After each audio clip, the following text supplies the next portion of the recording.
Hey, weed nerds! Let's talk about the 0 mg method, deep water culture with absolutely zero media. That's right, no clay pebbles, no rock wool cubes in your net pots. This simplifies things and eliminates potential issues. So how do we do it? We use a simple zip tie through the net pot as a brace for your rapid rooter. Once the trunk is long enough, a foam collar secures it. Just snip a millimetre off the inner foam to slide it down without snagging the plant. This perfectly centres your seedling. For rooted seedlings, they go straight into a 1-gallon bucket. Notch the rim for your airline. Start with 400 EC, pH 6.5 and lights at 200 to 300 UMols. Ensure your air pumps are above the waterline. This method keeps your roots happy and your grow clean. All right, growers, once those cotyledons pop, it's time to drop your humidity to 70 and ditch the dome. Set your lights around 250 to 300 micromoles. Don't forget a little breeze. You want those young plants to wiggle. Let them stretch until they're ready for their big bucket upgrade. For clones or rooted seedlings, look for about an inch of root out and a neck 3 to 4 inches long. Now for the zero media lid assembly. Grab your net pot, zip ties and irrigation line. Drill 3-inch holes in your lid, slightly offset.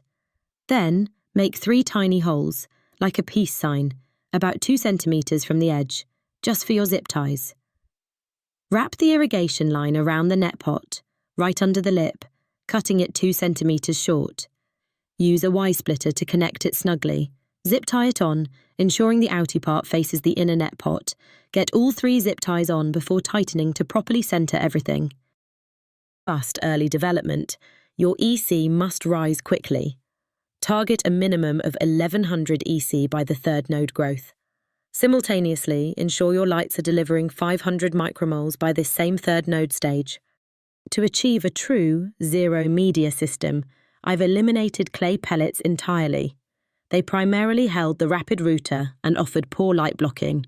My solution is simple and effective. Use a zip tie through the net pot to brace your rapid rooter. When the trunk is long enough, switch to a foam collar. Crucially, snip just a millimetre of the inner foam star pattern. This slight modification widens the hole, allowing the collar to slide down the trunk smoothly without snagging. Air system performance. Always position your air pumps above the final waterline. Ideally, locate them outside your grow tent, near the coolest available air source. Then, run sufficiently long air lines to each bucket's potential ending spot, especially planning for your flowering phase layout. Power outages are a critical factor for your air system, as consistent aeration is non-negotiable. While plants can endure roughly 24 hours without air, pushing this limit is risky. A single UPS can effectively back up several air units. Given most pumps draw only about 16 watts, a standard UPS provides 450 to 500 minutes of backup for 2 to 3 units. If you experience frequent or prolonged outages exceeding 4 hours, invest in a more robust backup solution to safeguard your crop. Let's get those clones started right. Skip the inner zip tie in your net pot. You'll want to begin with your nutrient solution a little higher, aiming for 800 to 900 EC, and keep your pH dialed in at 6.5. I usually wait until after the flip, around day 18, once the transition has occurred and pistils are out. Then it's time to move them into 2-gallon buckets, using that same notched rim for your airline. This seems to make them flower faster, but only if the roots aren't too bunched up. You definitely don't want them getting root-bound. Simply transfer everything to the new bucket, fill to the new level, and you're done. With these earlier flips, you'll rarely need to go to 5 gallons, but it's smart to have the right lid ready. In veg, growth is slow, so daily changes are minimal. Keep your pH at 6.5 and slowly increase EC by about 100 points daily, aiming for 1000 EC.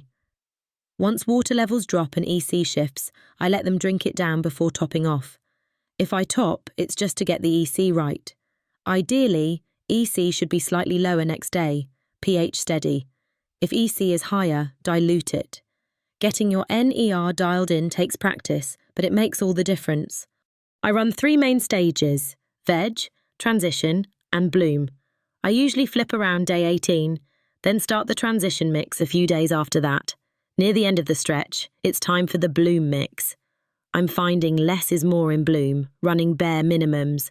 I even dropped nitrogen and calcium a bit around week 5. Trust me, your plants will thank you.